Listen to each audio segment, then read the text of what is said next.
त्यसकारण सित्तैमा दियो भनेर बिग खानु हुँदैन। एमसिसी पनि केही हो भनेर हामीले धेरै विरोध गरेको काम त्यही हो। अब त्यहाँ तपाईँहरू मान्नुहुन्न, व्याख्यात्मक भयो, कसले स्वीकार गरेको छ व्याख्यात्मक? अब यस्तो गलत काम गर्नु भएको छ। अब संसारकै व्याख्यात्मक पास गरिदिनु भयो नि उहाँहरूले। यहाँ त समस्या भयो नि। जस्तो सुकै कुरा गरे पनि साम्राज्यवादी र पुँजीवादीहरूले देशलाई नर्कै बनाउँछ, साम्राज्यवादीहरूले ध्वस्त बनाउँछ। संसारको सबै कालो हुन्छ। साम्राज्यवादीहरूको नीति हो के हो? उपनिवेश र कब्जा गर्ने। अब एउटा व्याख्यात्मक टिप्पणी ठिक छ, होइन होस् न, व्याख्यात्मक घोषणा। अब बेलायत त सानो देश, 240 वर्ष संसारलाई कब्जा गर्यो के, भारतलाई 210 वर्ष। अमेरिका त त्योभन्दा ठुलो बेलायतभन्दा। अब यस्तै हो भने उसको पछि लाग्न थाल्यो भने सिद्धिन्छ। अब अहिले चीन र ताइवानको त्यस्तै होला कि जस्तो लागिरहेछ। ताइवान र चीनको अभिन्न अङ्ग र अमेरिकाले पनि स्वीकार गरेकै हो। अब अमेरिकी अधिकारीहरूले के भन्थ्यो, सभामुख जानुभयो हो, हामीलाई त के थाहा, सरकारलाई थाहै हुँदैन भन्थ्यो। र सभामुखले त्यहाँ गएर के भन्थ्यो, त्यहाँको सार्वभौमिकताको सम्मान गर्न आएको। सरकारले भन्दा बढी अगाडि बढेर बोल्थ्यो। र यसले के थाहा हुन्छ त भन्दाखेरि अमेरिकाले त्यो ताइवान भन्ने देश चाहिँ मेरो उपनिवेश हो, यसलाई चाहिँ म छोड्दिनँ भने। अब यो स्थिति छ। चीनले जवाफ दिएको खण्डमा दोषी चाहिँ अमेरिका हुन्छ। किन भन्दाखेरि जबरजस्ती गर्ने त अमेरिकै हो नि। जस्तो रुसको नजिक युक्रेनमा पनि हतियार थुपार्यो अमेरिकाले, नगरौँ भन्दा मानेन, बाध्य पार्यो। अमेरिका संसारमा बदनाम भइरहेको देश, अब उसले रुसलाई बदनाम गरायो युक्रेनमा, जबरजस्ती गर्यो नि त्यहाँ पनि। अब ताइवानको कुरा आयो, चीनलाई उसले बदनाम गराउन खोजेको हुनुपर्छ। तर यसो अध्ययन गर्दा इराक चाहिँ चीन बन्दैन, चीनलाई चाहिँ इराक जस्तो बनाउन सक्दैन अहिलेको अन्तर्राष्ट्रिय स्थिति, चीनको सबै स्थितिले। र यो स्थिति छ अन्तर्राष्ट्रिय स्थिति। अब अमेरिकाको प्रजातन्त्र भनेको उपनिवेश बनाउने हो, उसको प्रजातन्त्र भनेको उपनिवेश। नेपालमा पनि प्रजातन्त्र सुदृढ गर्नलाई भनेर विभिन्न छ नि, एनडीआई भने पनि छ, नेसनल डेमोक्रेटिक इन्स्टिट्युट, त्यो भनेको नेपाल उपनिवेश बनाउन आएको त्यो संस्था, अमेरिकन एड हो त्यो। दुनियाँको हरेक कोनामा निर्वाचित अधिनायकवादबाट नै खतरा छ। पहिला जमाना थियो राजा रजौटाबाट खतरा हुन्थ्यो, अहिले निर्वाचित जुन छ भने निर्वाचित तानाशाह, लोकतान्त्रिक तानाशाहलाई भनौँ, त्यो लोकतान्त्रिक अधिनायकवाद अहिले वर्ल्डको प्रायः जस्तो देशमा चलिरहेछ। के आधारमा चलिरहेछ भने राज्यको सम्पूर्ण निकाय व्यक्तिको कब्जामा हुने भन्ने इन्स्टिट्युसन त व्यक्तिको कब्जा हुने, व्यक्तिले त्यसलाई सबै थरीको प्रयोग गर्ने, आफूलाई टिक्नलाई र त्यसैबाट पैसा एक्सट्र्याक्ट गर्ने। भने आजको दिनमा व्यापारी, राजनीतिज्ञ, कर्मचारी, बिचौलियामा कुनै फरकै छैन। अनुहार फरक होला, त्यो हाइट फरक होला, तर नेचर फरक छैन। नेचर मैले त्यहाँ लान खोज्दैछु। र यस्तो परिस्थितिमा कसैलाई धेरै पावरफुल बनाउँदाखेरि त्यो देशको लोकतन्त्रलाई खतरा हुन्छ। जुन प्रधानमन्त्रीको मातहत राखेको छ त्यो देशको लोकतन्त्रलाई खतरा हो। म तपाईँलाई त्यहाँ जोड्न खोज्दैछु। किनभने आजको दिनमा प्रधानमन्त्री रिटेन गर्नलाई या पार्टी सभापति रिटेन गर्नलाई हरेक हत्कण्डा दुनियाँको हरेक पदबलाले गइरहेको छ। एकचोटि बसेपछि छोड्न सकेका थिए, संविधान संशोधन गरेको छ। चाहे पुटिन हो, चाहे सी जिनपिङ हो, चाहे जोसुकै हुनु पर्ने, नाम कसैको लिनु चाहन्छ। यो ट्रेनको एनालिसिस मैले गरिरहेको छु। मैले यो विधेयकलाई एकदम पढाएको फेरि अनि रात हिजै लगाएको थिएँ कि के हो। दोस्रो कुरा के भने इन्डिभिजुअल लिबर्टीबाट नै कन्ट्रीको डेमोक्रेसी स्टार्ट हुन्छ।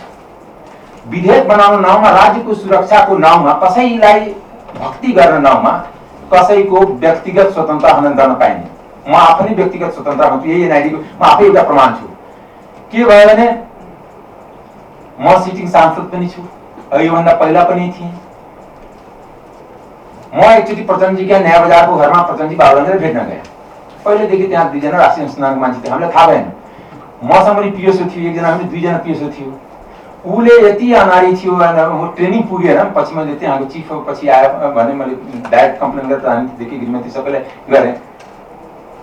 त्यो बेला गृहमन्त्री नारायण काजीजी हुनुहुन्थ्यो। के सर्ट पिरियड खालि 14-15 दिनको लागि, अनि त्यही पिरियडको अवधि हो।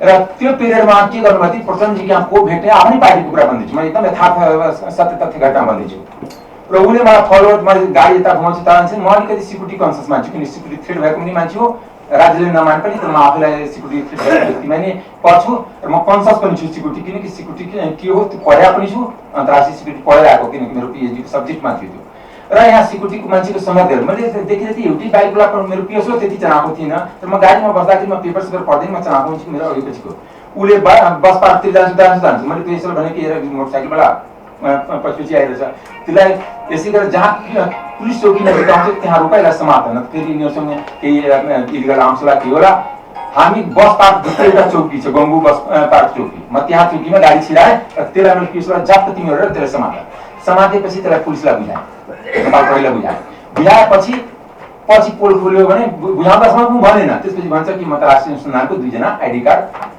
थियो त्यसपछि मैले सिधा प्रधानमन्त्रीलाई पनि फोन गरेँ र गृहमन्त्री गृह सचिवलाई पनि फोन गरेँ कि तपाईँ के आधारमा इन्फ्लुएन्स भयो के राज्यको लागि म थ्रेट हो तपाईँले बताउँछु कसरी एनआइटी चलिरहेछ यो प्रत्यक्ष आफै इक्जाम्पल छु अनि त्यसपछि चिफे आउनु कि होइन यो गल्ती भयो अब उसले अनारी थियो त्यति बुझ्नु सकेन यताउता अनि उल्टै त्यही खटाइएको त माथिबाट थियो ती प्रचण्ड र अमरेशको बिचमा के कुरा हुन्छ कसलाई चाहिएको थियो तत्कालीन गृहमन्त्री नारायण कालीलाई चाहिएको किन उहाँहरूको आफ्नै ग्रुपमा गर्दैन त्यस्तै हरेक सरकारले मैले एकदम सिधा भन्दैछु मैले भोग्दैको घटना भन्दैछु यो आफैमा म प्रमाण हो त्यो बेला भट्टजी हुनुहुन्थ्यो प्रमुख त्यहाँको अनि त्यसपछि के हो भने अहिले हुँदा त अधिवेशनदेखि हरेक कुरामा प्रयोग हुन्छ अहिले पनि तपाईँले हेर्नु छ भने हामी प्रचण्ड भेट्न जान्छौँ या ओलीजीलाई भेट्न जान्छौँ अब राजनीतिक गर्ने मान्छे राजनीतिक नेतालाई नभेट्ने त कसलाई भेट्ने गैर जेलमा कैदीहरूलाई भेट्ने कि दिनभर बिचौलियालाई भेट्ने कि तस्करलाई भेट्ने कि सबैको घरको अगाडि भन्छ सुरक्षाका नाउँमा तर के हो भने राज्यको राजनीतिक गतिविधि स्वतन्त्र पनि निर्वाध रूपले नचलोस् त्यसमा राष्ट्रिय अनुसन्धानको ठुलो योगदान सरकारले लिइराखेको हुन्छ त्यहाँनिर हुन्छ त्यसकारण बिना अदालतको स्वीकृतिको कुनै पनि फोन इन्टरसेप्टिङ गर्न पाउँदैन त्यो जनताको अधिकार हो त्यो सरकारको अधिकार हो नि कि जस्तो पाए त्यो ठिक छ सरकारसँग क्लियर गरोस् न टेररिस्ट हो यदि म जस्ता हजारौं टेररिस्ट छ भने त्यो सबै टेररिस्टको लिस्टिङ गरोस् एउटा म त्यहाँ गर्न चाहन्छु दोस्रो कुरा मैले यो बुझ्न सकिनँ अहिलेसम्म नेपालको हरेक विधेयकमा कि पद तल हुँदाखेरि कम उमेरमा नै उसको बुद्धि सकिन्छ जान्न सकिन्छ पद ठुलो हुँदाखेरि जति बुढो भए पनि त्यति उसको बुद्धि बढ्दै जान्छ या जाँगर बढ्दै जान्छ यो मैले बुझ्न सकिनँ यो कुन फिलोसफीबाट चल्या हो मैले धेरै देशको युनियन सर्भिस कमिसनको विधेयकहरू पढ्छु जसले यही लेखा छ वरिष्ठ अनुसन्धान सहायक अनुसन्धान सहायकहरू 55 वर्षमा पनि बेचारा बुढो भएर ठुल्ठुलो भएर मर्न लायक हुन्छ तर चिफ हुँदाखेरि 58 वर्षमा तनेरी भएर कुदेर टुडीकर पुग्छ यो आगे पनि छ प्रश्न छ यो त तपाईँ न्याय सिटिजनसँग न्याय गरिरहेको कानुन कसले बनायो कसको लागि जनताको लागि भन्नुपर्छ सिटिजनको लागि भन्नुपर्छ मेरो प्रश्न मान्यता यो सबै एक रिटायरमेन्टको एज फिक्स हुनुपर्छ म त यो मान्यतामा राख्छु कि राजनीति गर्नको पनि एज फिक्स हुनुपर्छ मैले पनि 70 वर्षमा थिएँ राजनीति गर्न पाउनु हुँदैन त्यो फिक्स गर्नुपर्छ यदि कर्मचारीको फिक्स हुन्छ भने टेन्युर पनि त्यसको फिक्स के हुन्छ भने कस्तो हुँदो रहेछ भने आफ्नो मान्छे आयो भने 30 को 32 भएछ 32 को 30 भएछ कस्तो गृह मन्त्रालयको को लफामा बुझ्न सकिन्छ जसलाई गर्दा कि फर्ज छ सिक्युरिटी फोर्स छ उसको एउटा इन्स्टिट्युसनल हुन्छ मान्छे आश गरेर चाहिँ म कम्पिटेन्ट छु मेरो यति टाइममा गर्व आउँछ प्रमोसन छ झलझली हुनुपर्छ इन्डियन सिस्टममा पनि देख्छु पहिले भन्छ कि यसको यति वर्षपछि यति पोस्टिङ हुन्छ विदेशमा पोस्टिङ हुन्छ कि नेपालमा इन्डियाभित्र पोस्टिङ हुन्छ कि यति वर्षमा जोइन्ट सेक्रेटरी हुन्छ यति वर्षमा डिफेन्स सेक्रेटरी हुन्छ सुत्यो उसलाई थाहा हुन्छ तर यहाँ त के हुन्छ भने एसएसपी पुग्या हुन्छ एसएसपी मा रिटायर हुने हो कि डीआईजी पुग्ने हो कि डीआईजी मा होइन एआईजी पुग्ने हो कि 1 नम्बरमा छ भने 8 नम्बरमा पुग्ने हो कि 8 नम्बरमा छ भने 1 नम्बरमा चढ्ने हो कि यसले लेनदेनको कुरा हो लेनदेन खाली अर्थको हिसाबले नभन्नु क्यास नै लेनदेन होइन गुडविल पनि लेनदेन हो सहयोग पनि लेनदेन हो उसको लागि काम गर्नु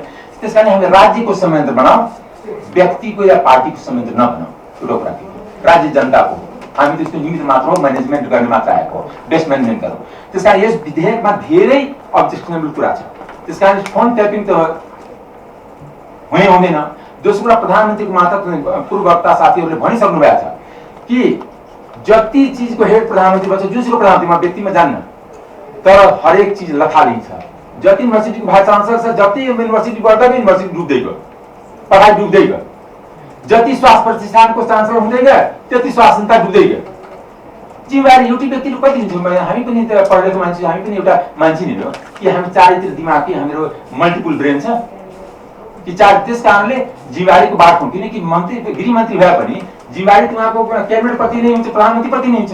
किन क्याबिनेट सिस्टममा प्राइम मिनिस्टर लिनुभयो।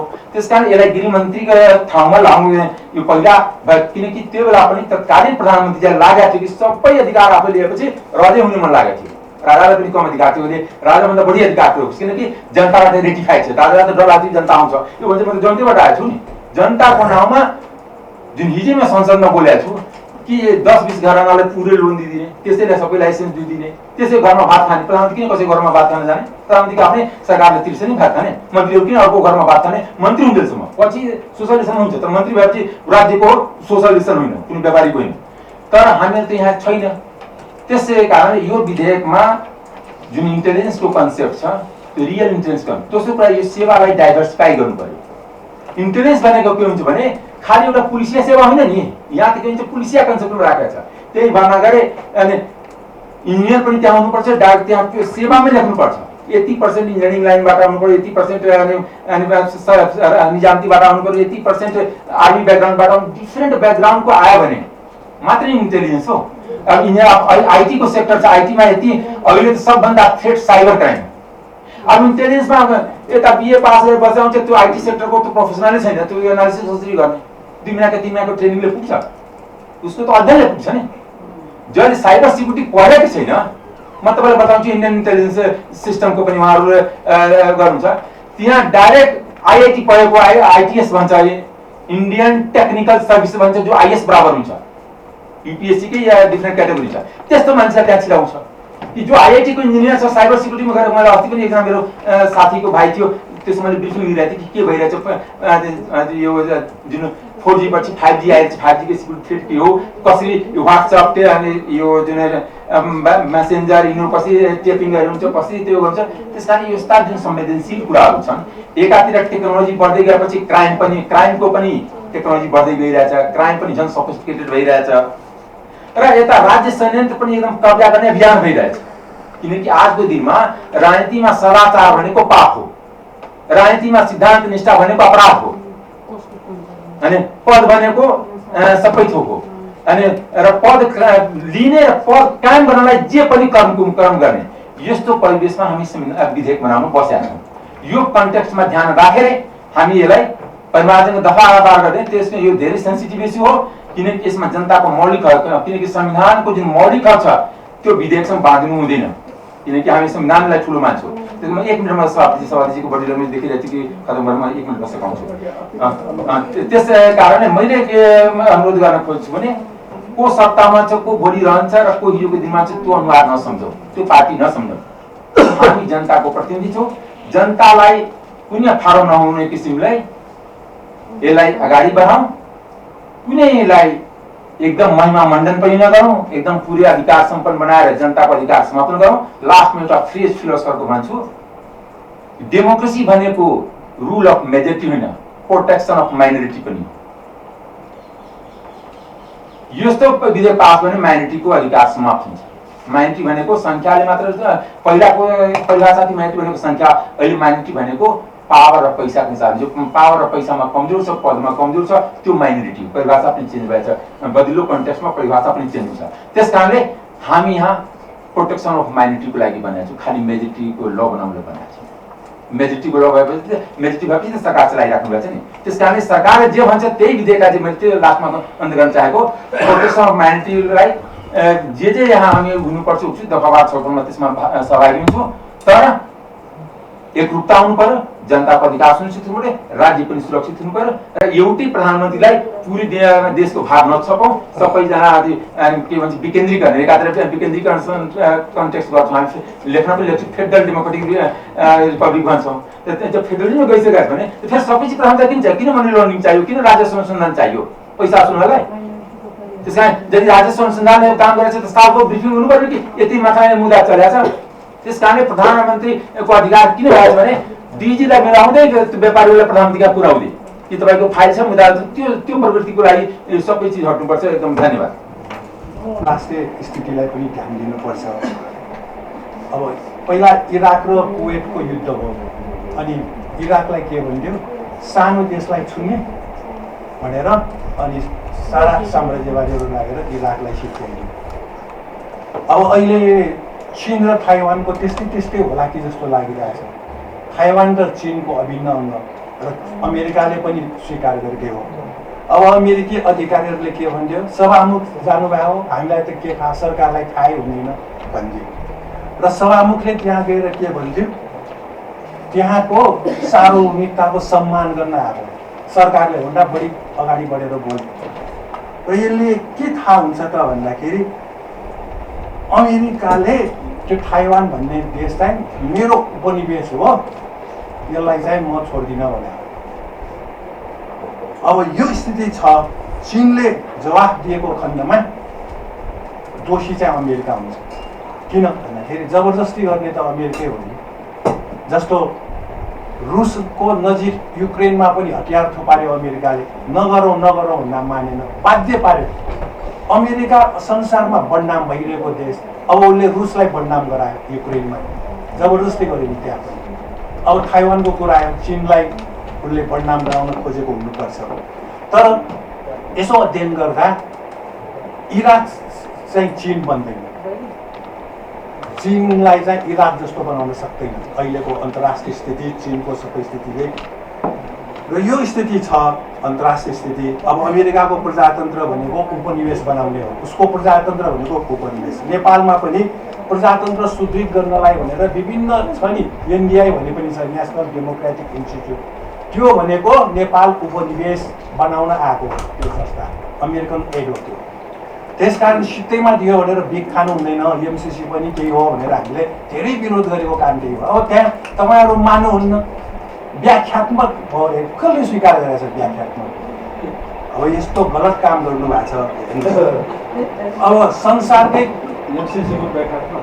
व्याख्यात्मक पास गरिदिनु भयो नि उहाँहरूले। यहाँ त समस्या हो नि, संसारको सबै कालो हुन्छ, साम्राज्यवादीहरूको नीति हो त्यो उपनिवेश र कब्जा गर्ने।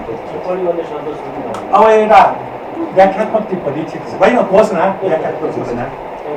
अब बेलायत त सानो देश, 240 वर्ष संसारलाई कब्जा गर्यो के, भारतलाई 210 वर्ष, अमेरिका त त्योभन्दा ठुलो हो बेलायतभन्दा।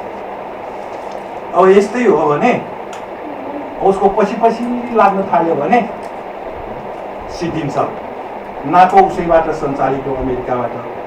त्यसकारण यो सबै विषय चाहिँ हाम्रो यो विशेष सेवा ऐन अन्तर्गतका साथीहरूलाई यो राष्ट्रिय अन्तर्राष्ट्रिय विषयमा हामीले राम्रोसँग सङ्कलन गर्नु, सूचना, देशको सार्वभौमिकता कसरी जोगाउने भन्ने विषय चाहिँ हामीले भन्नु पर्ला।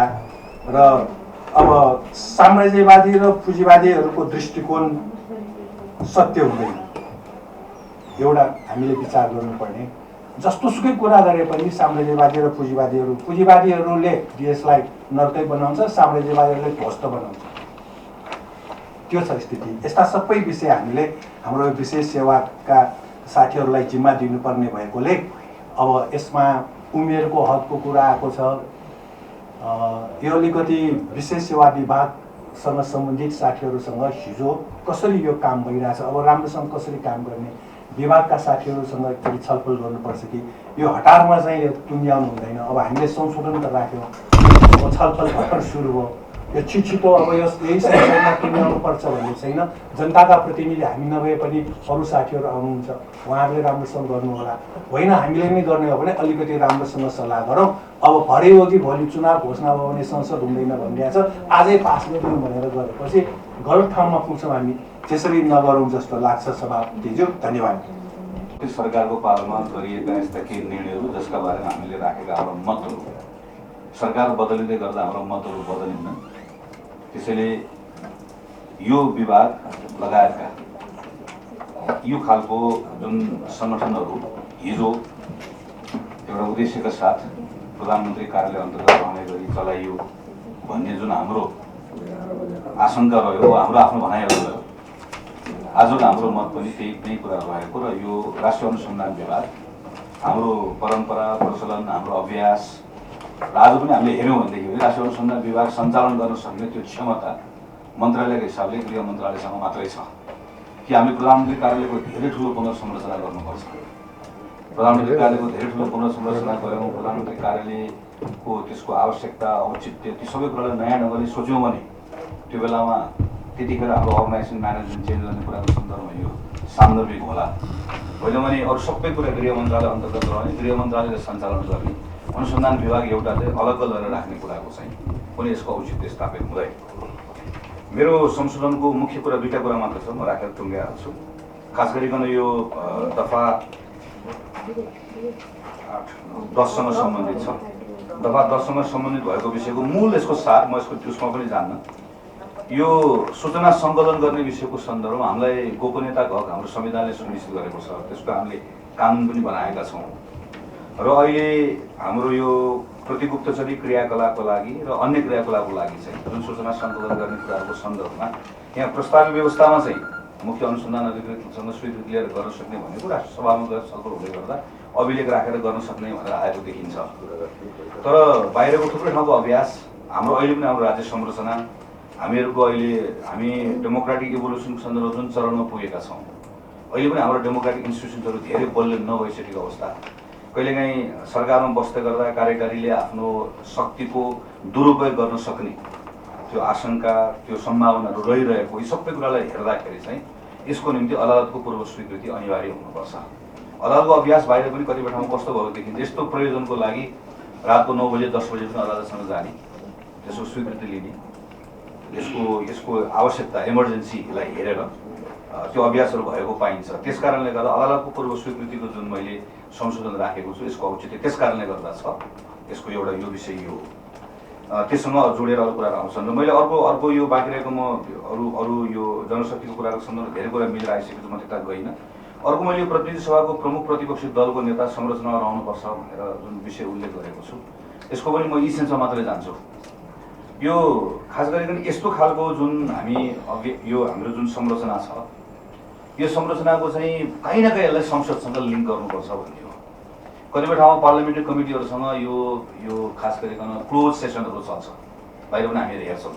हामी युएसको सेनेटको प्र्याक्टिसहरू कति ठाउँमा क्लोज सेसनमा चल्छ, जहाँभित्र भएको कुराहरूको कन्फिडेन्सियलिटी त्यहाँभित्र भएको सदस्यहरूले पनि मेन्टेन गर्नुपर्छ। तर संसदसँग कहीँ गएर जोडिनुपर्छ। यो संसदसँग नजोडिने अनि यो प्रतिगुप्तचरी सम्बन्धी कार्यको लागि सबै कुराहरूको सबै जिम्मेवारी यसले पाउने, अघि मैले भनेको शक्तिको दुरुपयोगको सम्भावना रहिहाल्यो। यसो गर्दाखेरि त राष्ट्रसँग जोडिने विषय हुन्छ। त्यसले गर्दाखेरि कि पार्लियामेन्टको कमिटीसँग जोडिनुपर्छ, पार्लियामेन्टको त्यो हेरिङ हुने कुरासँग कहीँ न कहीँ, त्यो हेरिङ इन द सेन्स के कुरा हो भने रेगुलर रिपोर्टिङ गर्ने कुरा कहीँ न कहीँलाई जोडिनुपर्छ। कि प्रमुख प्रतिपक्षी दलको नेता त्यो संरचनासँग जोडिनुपर्छ, संसदसँग जोड्ने कुरा त्यस कारणले गर्दा महत्त्वपूर्ण छ। संसदसँग यसलाई अलग राख्नु हुँदैन भन्ने मेरो खास मूल त दुईवटा संशोधनको दुईवटा मुख्य कुराहरू यही हो। यति नै राख्छु। धन्यवाद। पहिले राष्ट्रिय अनुसन्धान विभाग, अब अहिले विशेष सेवा विभागसँग जोडिएर जुन ऐन आएको छ यसलाई संस्थागत गर्ने कुरामा कुनै कमी रहनु हुन्न भन्ने चाहिँ लाग्छ। अहिले नाम मात्रको संस्थागत छ र थोरै मात्र नेपाली जनताले थाहा पाउँछन् वा थोरै मात्रैले हाम्रो पनि अनुसन्धान विभाग छ केही गर्दै होला, गरेको चाहिँ बुझ्दैन। मैले यो किन भन्नु परेको हो भने कहिलेकाहीँ रिपोर्ट आउँछ नि, गृहमन्त्रीज्यू र गृह सचिवज्यूहरूकै आउँछ के, महिनाको गुप्तचरीमा गृहमन्त्रीज्यूले कति बुझ्नुभयो भनेर चाहिँ आउँछ। कहिले 16 लाख, कहिले 15 लाख, कहिले 20 लाख, 22 लाख आउँछ। आउँछ रे, मिडियामै आइरहेको छ। खर्च भएको गुप्तचरीमा खर्च भएको, बिल देखाउनु नपर्ने, बिल देखाउन नपर्ने, आफ्नै खल्तीमा परेको। कहिले गृह सचिवको आउँछ, अनि संस्थागत भएको भए त यो आउने थिएन। एकै रातमा गृहमन्त्रीका परिवारका मानिसहरू चाहिँ गुप्तचर हुने, पैसा बर्सिन थाल्ने, गृह सचिवका मान्छेहरू चाहिँ गुप्तचरी हुने, पैसा बर्सिन थाल्ने। यदि त्यो हो भने सिस्टमभित्र छैन भन्ने बुझ्नुपर्छ, सिस्टम छैन भन्ने बुझ्नुपर्छ। अहिलेको मान्छेको त्यस छैन। भविष्यमा आउला रेकर्ड कसको कति हो भने। त्यस कारणले निगाहमा चल्या छ भनेर भन्नुपर्ने स्थिति छ। निगाह चाहिँ बन्द हुनुपर्छ। विगतमा देखिन्छ नि, भन्सारमा चाहिँ अरूले सूचना दिन्छ अनि सूचना दिए बापत पैसा बुझ्नु पर्ने भयो भने पुलिसका अधिकृतका श्रीमतीहरू चाहिँ सूचना दातामा दर्ता भएर अनि त्यो पैसा चाहिँ खाने गरेको। एकै रातमा पदमा पुगेपछि आफ्ना मान्छे सूचनादाता हुने, सूचनादाता भएको होइन, पैसा पचाउन गरिएको। पैसा पचाउन गरिएको राज्यको प्रणालीको दुरुपयोग गरिएको र यसलाई सिधा भाषामा भन्ने हो भने भ्रष्टाचार नै। त्यस कारणले अब त्यो बाटो बन्द गर्ने गरिकन प्रस्ताव यहाँ हामी छलफल गर्नुपर्छ भन्ने एउटा कुरा। अर्को कुरा के हो भन्दा यो अनुसन्धानको कुरा ठिकै अमरेशजीले उठाउनुभयो। विज्ञता सहितको चाहिन्छ। सिधै जो निजामती भयो त्यही चाहिँ पुग्ने गरी भन्ने हो भने निजामती ऐनमा ट्रेड युनियन पनि छ। अब अनुसन्धानभित्र ट्रेड युनियन पनि हुने भएपछि अनि गोप्यता चाहिँ राम्ररी रहन्छ। अनि निजामती ऐन जस्ताको तस्तै लागू गर्ने नै हो भने त ट्रेड युनियन त्यहाँ पनि पुग्ने भयो नि त। अनि होइन, निजामती ऐन नै जस्ताको तस्तै लाउने स्थिति हो भने त्यो स्थिति पुग्छ। त्यस कारणले गर्दा यसलाई विशेष व्यवस्था सहित पारित गर्नुपर्छ भने मलाई एउटा हो। अब अर्को कुरा भन्ने हो भने नेपालको आन्तरिक मात्र गर्ने हो या बाह्य पनि गर्ने हो भने एउटैले गर्ने या विभिन्न देशमा टुक्राएर हेर्ने गरिएको छ कि बाह्य अनुसन्धानको निम्ति एउटा संस्था र आन्तरिक अनुसन्धानको निम्ति अर्को संस्था रहने भएकोले गर्दा हाम्रो क्षमताले भ्याउँदैन भने यसै भित्र दुई पार्ट गरेर राख्नुपर्छ, आन्तरिक र बाह्य भनेर राख्नुपर्छ भन्ने मलाई एउटा कुरा लागिरहेको छ। अर्कोतिर मैले कतिपय एम्बेसीहरूमा जाँदा चाहिँ त्यही भोगेको छु, देखेको छु आफैले। सुरक्षासँग जोडिएको, अनुसन्धानसँग जोडिएको मान्छे एम्बेसीमा अहिले पनि हाम्रो पदहरू छन्, तर त्यहाँ निजामतीकोबाट एक किसिमले भन्ने हो भने दुईटामा चाहिँ बयरको स्थिति मैले देखेको छु। बयरको स्थिति देखिएको हुनाले गर्दाखेरि हामीले सन्तुलन हुने गरिकनको व्यवस्थापन यही गर्नुपर्छ भन्ने मलाई लाग्छ। त्यसैले गर्दाखेरि यो विधेयकको बारेमा पहिला गृहमन्त्रीज्यूले सिधै मोटो खाकामा आफ्नो भनाइ राखिसकेपछि अनि हामी चाहिँ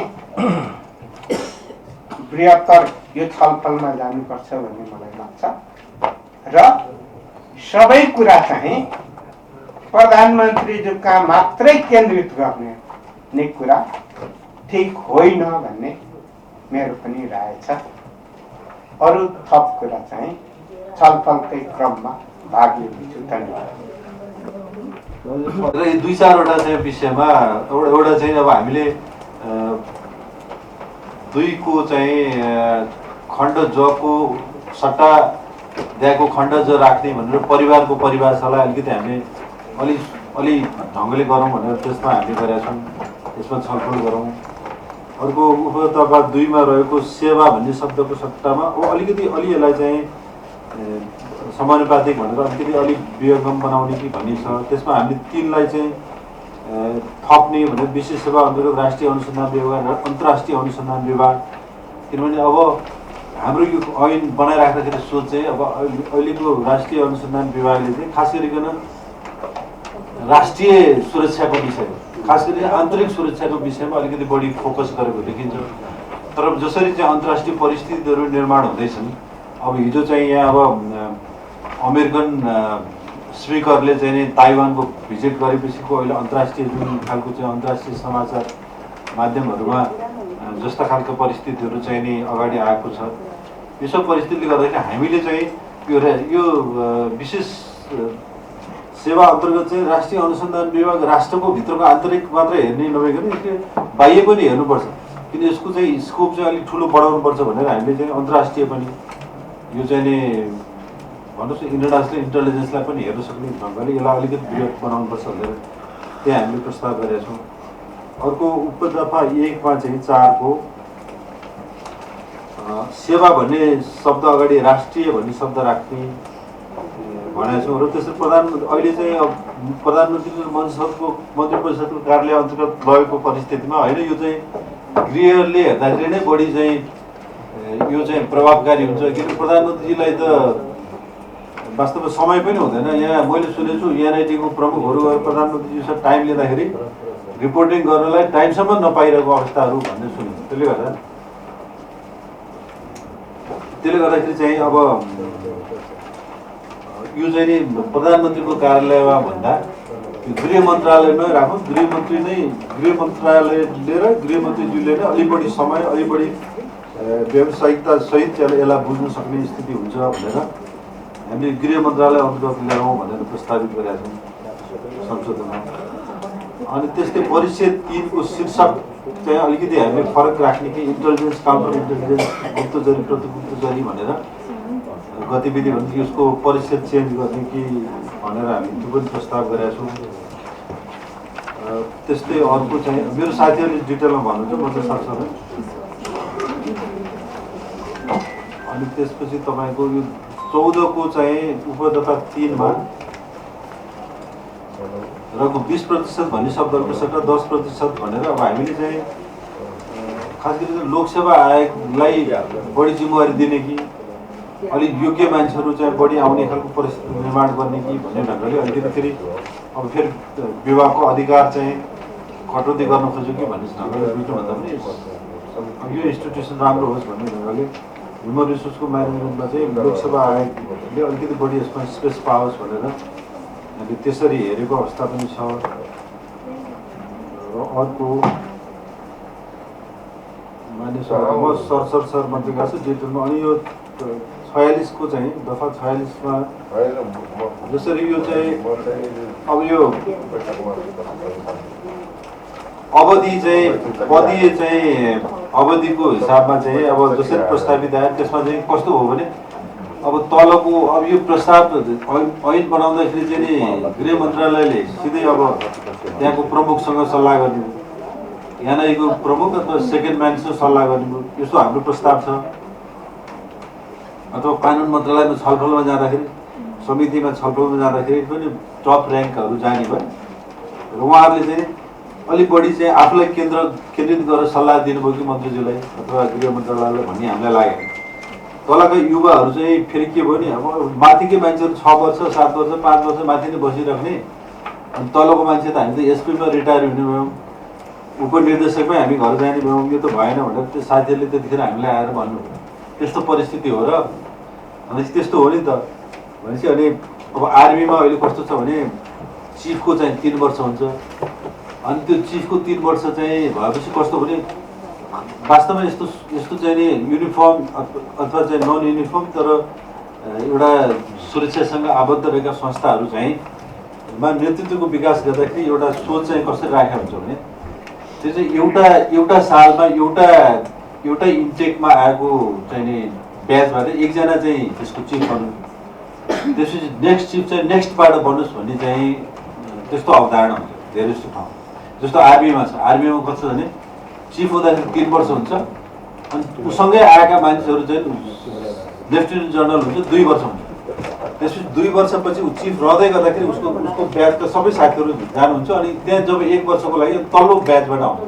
अनि तल्लो ब्याचको मान्छे 1 वर्ष त्यो चिफसँग बसेर उसले काम गर्छ सिक्छ लिडरसिपको लागि तयार हुन्छ अनि ऊ जाँदाखेरि ठ्याक्क त्यो मध्येबाट एकजना जान्छ अब अहिले प्रहरीमा चाहिँ कस्तो भयो भने चिफको चाहिँ नि 4 वर्ष राख्यो अनि त्यो अर्कोको त्योभन्दा तलको 5 वर्ष राखेपछि एउटै ब्याजको मान्छे फेरि एकपछि अर्को हुने भयो अनि तलको एउटा बेसिकको एउटा ब्याजको मान्छे पुरै वास आउट हुने खालको स्थिति पनि हो त्यसले गर्दा नेपाल आर्मीले चाहिँ प्रयोग गरिरहेको जुन यो ऱ्याङ्क एन्ड फाइलको चाहिँ सिस्टम छ यो बढी वैज्ञानिक छ र हरेक इन्टेकबाट एकजना लिडरसिप हुन्छ त्यसमा 2 जना 3 जना हुँदाखेरि यो जुन खालको अहिले झगडा जुन चाहिँ अदालतमा छ नि खो नेपाल आर्मीको त चिफ बनाउँदाखेरि कुनै अदालतमा कहिले मुद्दा परेर देखिँदैन किन उनीहरू प्रिपेयर्ड हुन्छ हाम्रो एउटा चाहिँ ब्याचबाट एकजना लिडर हुन्छ अरू चाहिँ हामी यसरी उसलाई सहयोग गर्ने भन्ने तयार हुन्छ तर प्रहरीमा के हो नि अब हुनै पर्यो तल मान्छे माथि नै जानु पर्यो किन उसको टाइम छ त्यहाँ भनेपछि यो ढङ्गले चाहिँ नि गृह मन्त्रालयले चाहिँ गृह मन्त्रालयका योभन्दा अगाडिका नेतृत्वहरूको चाहिँ त्यो भिजन राम्ररी पुग्न नसकेको कारणले त्यो हेर्न नपाउनु भएको कारणले किनभने धेरै इस्युहरू हुन्छ नि सानोतिनो कुरोमा यदि याद पनि नगर्ने र त्यहाँ गृह सचिवहरूले चाहिँ र उनीहरूले यसो गरौँ भन्ने ढङ्गले हो त्यस्तो हो भन्ने खालको किन पोलिटिकल लिडरसिपले चाहिँ त्यसलाई त्यसरी माइन्युटली हेर्ने खालको स्थिति नभएर अहिले यो गाईजात्रा चाहिँ मान्य मन्त्रीजीले पनि गृहमन्त्रीले बेहोर्यो हाम्रो त्यसले गर्दा हामीले प्रस्ताव गरेर चाहिँ के भने चिफलाई 3 वर्ष बनाऊ चिफलाई 3 वर्ष बनाएपछि उसँगै आएको मान्छेहरू चाहिँ त्यो डिपुटी हुन्छ त्यो एआइजी बराबरको हुन्छ अतिरिक्त अनुसन्धान त्यो 2 वर्ष हुन्छ 2 वर्षमा ऊ ठ्याक्क जान्छ 1 वर्ष अझै चिफको बाँकी रहन्छ अनि त्यो तलको ब्याजको गरेर 1 वर्ष उसले त्यहाँ काम गर्छ र ऊ चिफ हुनको लागि तयार हुन्छ त्यसले गर्दा 3 गरौँ 2 गरौँ अनि अनुसन्धान निर्देशकलाई 4 गरौँ अनि सहलाई चाहिँ 6 गरौँ भनेपछि त्यसमा होइन अब अनुसन्धान निर्देशकलाई 5 गर्नुपर्छ भन्ने पनि आएछ त्यो 5 गर्ने कुरोमा पनि वी क्यान तर माथिको लिडरसिपमा चाहिँ 3 र 2 गरेर जानु मान्ने मन्त्री असाध्यै साइन्टिफिक हुन्छ मान्छे प्रिपेयर्ड हुन्छ ल अब मेरो यही हो मैले सपोर्ट गर्नुपर्छ उसलाई भन्ने हुन्छ तपाईँले भोलि निर्देशकको 3 वर्ष जसरी आर्मीको चिफ छ त्यसको अतिरिक्तको 2 वर्ष मुख्यको 3 वर्ष 3 वर्ष अतिरिक्तको 2 वर्ष त्यसपछि अनि त्यसपछि त्योभन्दा तलको 4 अनि 6 4लाई 5 गर्नुपर्छ भन्ने पनि आइरहेको किन त्यो 5 गर्दाखेरि राम्रो हुन्छ भने चाहिँ त्यसमा पनि छलफल गरौँ र अनि उप अनुसन्धान निर्देशकलाई 10 वर्ष गरेर जाँदा त्यहाँ कुनै खालको लफडा हुँदैन कुनै चाहिँ अदालतको चाहिँ समय बर्बाद गर्नुपर्ने अनि यहाँ मन्त्रीले चाहिँ लेखै चाहिँ त्यो जवाफ लेखै गर्नु पनि नपर्ने खालको स्थिति हुन्छ त्यसले गर्दा माननीय मन्त्रीज्यूलाई चाहिँ मेरो चाहिँ कि तपाईँ यसमा अग्री गर्ने ढङ्गले तयार हुन्छ अब यो गर्दाखेरि बढी साइन्टिफिक हुन्छ भन्ने छ तर अब के छ भने अब अहिले यहाँ अब हाम्रो एनआइडी प्रमुख पनि हुनुहुन्छ होइन सरको नाउँ के अरे मेरो नाम यदुलाल खरे मेरो चाहिँ खासै हो भएको नाउँ चिन्ता नभएर अब सरहरूको चाहिँ फरक होला यसमा किनभने अब हामी सांसदहरू चाहिँ अहिले के छ भने अब सरकारले चाहिँ ल अब चुनाव चाहिँ नि गर्न लाग्यो अब अहिले चाहिँ जानुपर्छ भने चाहिँ हाम्रो सांसद त होइन अर्को 2 महिना पनि खानुपर्छ 2 महिना पनि कहाँ गर्न पाइन्छ अहिले त्यो त नोमिनेसन गरेपछि मात्र हुने हो भन्ने खालको हाम्रो कल्चर त्यस्तै अब एनआइडी प्रमुखलाई झन् यो त 4 वर्ष होइन 5 वर्ष हुनुपर्छ 5 वर्ष हुन पो मैले त बढी चाहिँ सहयोग गर्न सक्छु त मेरो यत्रो योग्यता छ विज्ञता छ यत्रो चाहिँ अध्ययन छ भन्ने बेला त्यसो तपाईँको कुरा पनि सुनौला हामी तर हाम्रो चाहिँ टिमले चाहिँ यसरी जाँदाखेरि विशेष रूपमा अझ बढी प्रभावकारी गर्न सकिन्छ कि भन्ने हाम्रो त्यहाँ छ अब अर्को अब अलिकति क्लाइमेट सेटिङ त भयो होला नि मान्य सभापतिको, अरू साहित्यले नपढ्नु भयो भन्दा पनि अनि अर्को चाहिँ 85 मा चाहिँ कमा बहुविवाह तथा जातीय छुवाछुत सम्बन्धी अदालतबाट दोषी ठहर भएको भन्ने शब्दहरू थप्ने हुँदा हाम्रो चाहिँ खास गरेर यहाँ मान्यजीहरू 2 जना मान्यजीहरूको विशेष यसमा भन्न मैले यस्तो अग्री गरेको छु।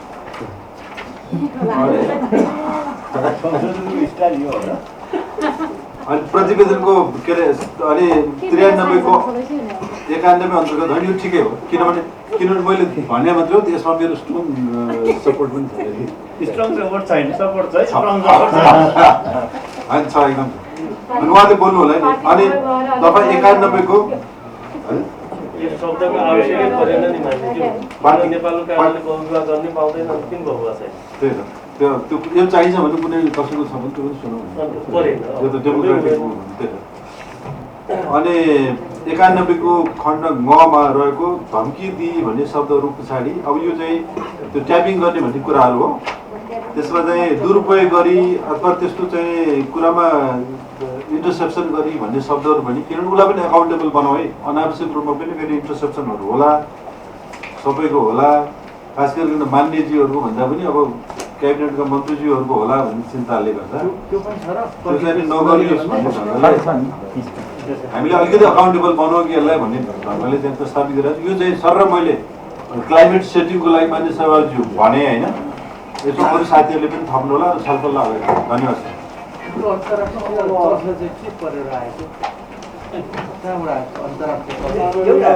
यो अलिकति धारणा बनाउनको लागि तपाईँले यो पेस गरेमा काउन्टर इन्टेलिजेन्स र इन्टेलिजेन्सको 2टा अलग विङ्स बनाउने भने कि तपाईँ एकातिर गृह मन्त्रालय भन्नुको, अर्कोतिर प्रधानमन्त्री मन्त्रीपरिषद कार्यालय अन्तर्गत भन्नुभएको छ, तपाईँले 2टा अलग अलग कन्सेप्टमा संशोधन हो कि के हो यो अलिक क्लियर मैले दिने तपाईँको संशोधनको त तपाईँहरूले दिनुभयो।